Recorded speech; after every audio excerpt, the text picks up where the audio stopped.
स्वागत है आपका मेरे YouTube चैनल में स्काई डायरी स्पीक्स में। एंड आज के वीडियो का मेन एजेंडा रहेगा कि हमको चैप्टर नंबर 2 सेक्रेटरियल प्रैक्टिस जो नया सिलेबस है उसमें एक न्यू डिस्टिंग्विश ऐड हुआ है, वो हम लोग को पढ़ना है। डिस्टिंग्विश है own capital and borrowed capital. So own capital and borrowed capital के बीच का हमको डिफरेंस समझना है। सो स्टार्ट हमेशा डिस्टिंग्विश का हम लोग करेंगे मीनिंग से। हम लोग को मीनिंग समझना है, ओन कैपिटल का मतलब क्या होता है एंड बोरोड कैपिटल का क्या मतलब होता है। सबसे पहले हम लोग देखेंगे own capital. Own capital is the capital contributed by the share holders.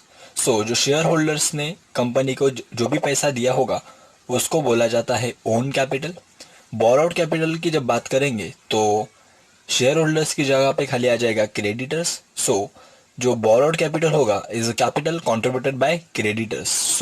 Simply ये समझना, शेयर होल्डर्स ने जो पैसा दिया है वो कंपनी के लिए ओन कैपिटल कहलाएगा एंड जो क्रेडिटर से पैसा कंट्रीब्यूट हुआ है उसको बोरोड कैपिटल कहेंगे।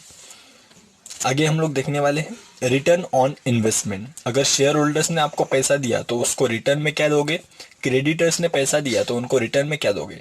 सिंपली ये समझना, share holders get a dividend as a return on investment. Share holder को रिटर्न में क्या दिया जाता है, dividend. And creditors gets fix rate of interest as a return on investment. Creditors को क्या दिया जाता है, इंटरेस्ट देंगे, सिंपल।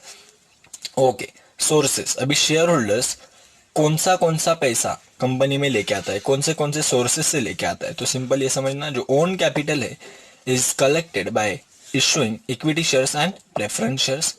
शेयर होल्डर देगा ना, शेयर्स होल्ड करते हैं। शेयर के कौन से टाइप्स हो सकते हैं, simple, equity shares and preference shares. जो ओन कैपिटल है तो कहाँ से कलेक्ट किया जाएगा, equity shares and preference shares को इश्यू करके। बोरोड कैपिटल जो है, borrowed capital is collected by issue of debentures, bonds, deposits. ये सभी को, डिबेंचर होल्डर हो, बॉन्ड होल्डर हो या तो डिपॉजिट होल्डर हो, सबको हम लोग क्या बोलते हैं, क्रेडिटर बोलते हैं। सिंपली क्या हो जाएगा, own capital is collected by issue of equity shares and preference shares. Borrowed capital is collected by issue of debentures, bonds and deposits. Status की अगर आप बात करोगे तो शेयर होल्डर जो है, share holder own capital contribute करता है तो शेयर होल्डर को क्या बोलेंगे, ओनर बोलेंगे। डिबेंचर होल्डर जो है वो बोरोड कैपिटल कंट्रीब्यूट करता है, debenture holder is the creditor of the company, जो कि हम लोग को फर्स्ट सेंटेंस में ही क्लियर हो गया था। सिंपली शेयर होल्डर ओनर है, डिबेंचर होल्डर क्रेडिटर से। वोटिंग राइट्स किसको होगा सर, इक्विटी शेयर होल्डर जो होता है उसको वोटिंग राइट्स होता है कंपनी के मीटिंग में। और वो कौन सा शेयर होल्डर का कौन सा मीटिंग कहलाएगा, general meeting. Creditors do not enjoy voting rights at a general meeting. Simple, debenture holder हो, डिपॉजिट होल्डर हो, बॉन्ड होल्डर हो, इन सभी को वोटिंग राइट्स जनरल मीटिंग में नहीं रहता है। वोटिंग राइट्स की बात होगी तो equity share holders enjoy voting rights, creditors do not enjoy the voting rights. Charge on asset, simply ये समझना sir, share holders do not have any charge on the assets of the company. जब आप share holders को shares issue करते हो and उनसे जब पैसा लेते हो, कभी ना कभी ये पैसा आपको फ्यूचर में रिटर्न करना होता है। तो एक ऑप्शन होता है कि कंपनी क्या कर सकता है, चार्ज या तो सिक्योरिटी क्रिएट कर सकता है असेट पे। अगर फ्यूचर में जाके शेयर होल्डर का पैसा कंपनी ने रिपे नहीं किया तो शेयर होल्डर क्या कर सकता है, कंपनी के असेट उठा सकता है। बट ये फैसिलिटी शेयर होल्डर को नहीं प्रोवाइड किया जाता। सेम फैसिलिटी यहाँ पे अगर बात करोगे तो डिबेंचर होल्डर हो, बॉन्ड होल्डर हो, ये सभी को प्रोवाइड किया जाता है। और वहां पे एक पर्टिकुलर टाइप उन्होंने मेंशन किया है कि जो सिक्योर डिबेंचर्स होते हैं। अगर आप टाइप्स ऑफ डिबेंचर, आप प्रीवियस वीडियोस अगर देखोगे तो वहां पे टाइप्स ऑफ डिबेंचर मिलेगा, उसमें एक डिबेंचर का टाइप है सिक्योर डिबेंचर। ओके, तो ये डिबेंचर होल्डर को हम लोग एक फैसिलिटी प्रोवाइड करते हैं, चार्ज ऑन असेट। असेट के ऊपर चार्ज क्रिएट किया जा सकता है। चार्ज का मतलब होता है सिक्योरिटी क्रिएट करना या तो मॉर्गेज क्रिएट करना। शेयर होल्डर्स के केस में असेट के ऊपर कोई चार्ज और सिक्योरिटी क्रिएट नहीं किया जाता। यहाँ पे डिबेंचर के केस में या तो समझना, क्रेडिटर्स के केस में कंपनी के असेट्स पे चार्ज या तो सिक्योरिटी क्रिएट किया जाता है।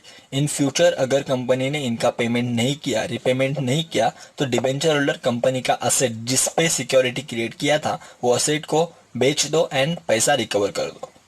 नेक्स्ट है repayment of capital. Share holders do not get priority on the repayment of capital. Simple ये समझना, जब हम लोग कैपिटल के रिपेमेंट की बात आती है तभी क्रेडिटर्स जो होते हैं, डिबेंचर होल्डर्स समझो, बॉन्ड होल्डर्स समझो या तो डिपोजिटर्स हो, उनको प्रायोरिटी देते हैं। क्रेडिटर्स का पेमेंट पहले करेंगे, उसके बाद में शेयर होल्डर्स का पेमेंट किया जाता है। तो सिंपल, शेयर होल्डर्स को प्रायोरिटी मिलेगा नहीं मिलेगा, शेयर होल्डर्स एंड में आते हैं। पहले प्रायोरिटी जब रिपेमेंट ऑफ कैपिटल आएगा तभी प्रायोरिटी क्रेडिटर्स को दिया जाएगा, डिबेंचर होल्डर्स को दिया जाएगा, बॉन्ड होल्डर को दिया जाएगा, या तो डिपोजिटर को दिया जाएगा। तो simply share holders do not get priority on repayment of capital, creditors get a priority on repayment of capital. So my dear friends, ये डिस्टिंग्विश अगर आपको याद कराना है तो पॉइंट्स अगर याद करने हैं तो ऊपर कोड आपको दिख रहा है, मिसेस वो CR, MRSVON CR, M for meaning, R for return on investment, S2 है मतलब S से 2 वर्ड्स आपको मिलेंगे, sources and status. Then VO is nothing but voting rights, and C की बात करोगे तो वो होगा आपका charge on assets, and then है R, वो होगा रिपेमेंट ऑफ कैपिटल। ये नोट्स सेक्रेटरियल प्रैक्टिस नए सिलेबस के नोट्स है, जो कि होल सिलेबस के, होल सब्जेक्ट के नोट्स अवेलेबल है। आप ये नोट्स अवेलेबल करा के ले सकते हो। डिस्क्रिप्शन बॉक्स में आपको मोबाइल नंबर प्रोवाइड कर दिया जाएगा, वो मोबाइल नंबर वहाँ पे होगा, वहाँ पे आपको कांटेक्ट करना होगा या तो व्हाट्सअप करना होगा। डिटेल टर्म्स एंड कंडीशंस आपको वहाँ पे बता दिए जाएंगे। वीडियो अच्छा लगे तो लाइक करना, चैनल को सब्सक्राइब जरूर करना, एंड कुछ भी डाउट हो तो कमेंट सेक्शन में जरूर बताना। Thank you so much for watching. Stay connected with Sky Diary Speaks. Thank you so much.